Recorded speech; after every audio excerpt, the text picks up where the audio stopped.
Hello, it is the princess. And Tay-Tay. And Nikki Taylor with another review. Today we'll be reviewing Oreo Firecracker Pop. Maui will go first. Go ahead. Do whatever you want to do with it. Princess.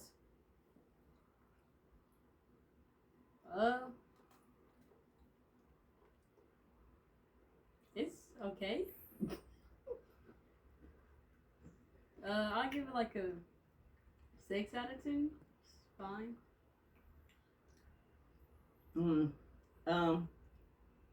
It's okay.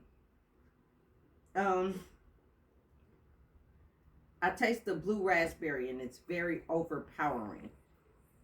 I don't taste any other flavors.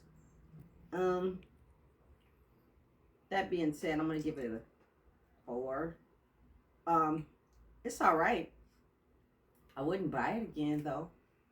I guess it's a thumbs down for me and for her. Yeah.